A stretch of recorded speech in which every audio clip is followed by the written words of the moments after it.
Prophetic worship is an expression of God in arts, in music, in motion, that's dance.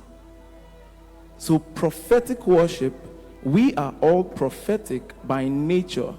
That's the Spirit of God first. This does not make you a prophet in office. This is by the Spirit of God. Because those who are led by the Spirit of God are the sons of God. So you become a channel for God's expression. You become a channel to speak the mind of God. You become a channel to dance, to release those fragrances. So prophetic worship is something this generation needs to key into, because God is looking for laborers, people that would enter into this revelation. Worship is not the songs we sing. Worship is obedience to God's voice, God's nudges, God's inspiration. Pastor David and Kenna will say worship is wide.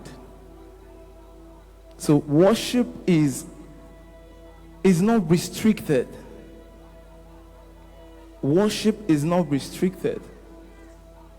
Jesus said, a day cometh where my people would worship me in spirit and in truth. So the truth there is the obedience.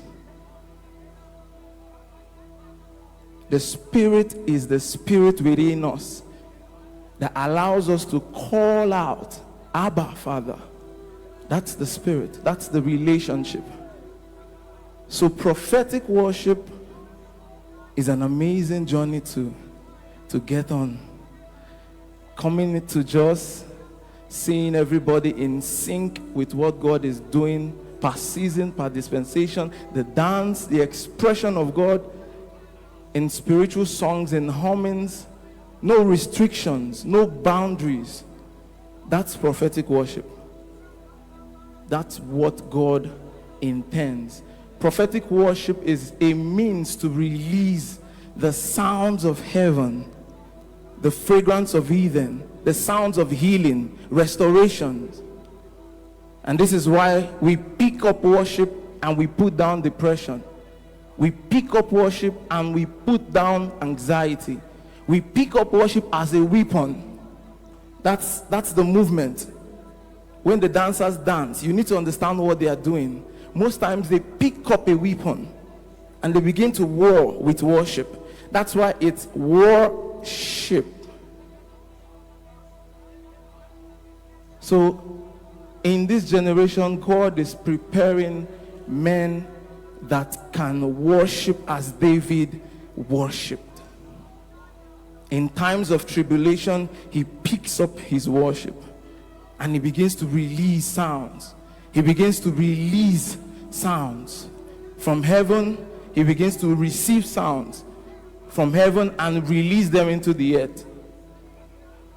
The Lord told me a certain time, he took me to the days of David, and he told me most of the sounds we receive today, David in his time never had the opportunity to record any sound he released. So most of the sounds we release today, we say we are inspired, this is Davidic. These are the sounds of David that the inability to record, God had to, because of the inability to record the sounds, God had to release them into our spirit. So worship or prophetic worship is not spontaneous songs. No. These are songs empowered by God. There is a backing. The Spirit of God backs these sounds.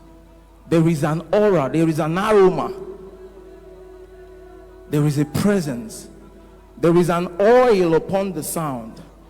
And when you hear it, it begins to vibrate. The frequencies begins to lift you up. You begin to ascend. Your crowns are revealed. Your eyes open, your ears open. So it's not trying to sound like Pastor Paul Wilbur, trying to sound like Apostle Dabbs. No, that's not prophetic worship. That doesn't make your worship deep. What makes your worship deep is the backing of the Spirit.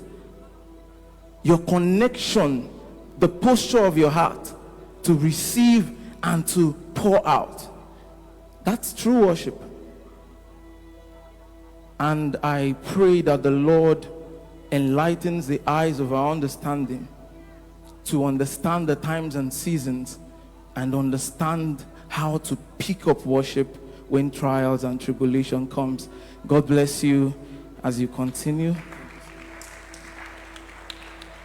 He just said a prayer, but I didn't hear an amen. All right. How many of you know that what has been happening for the past 4 days is prophetic worship? Who bears witness? Amen.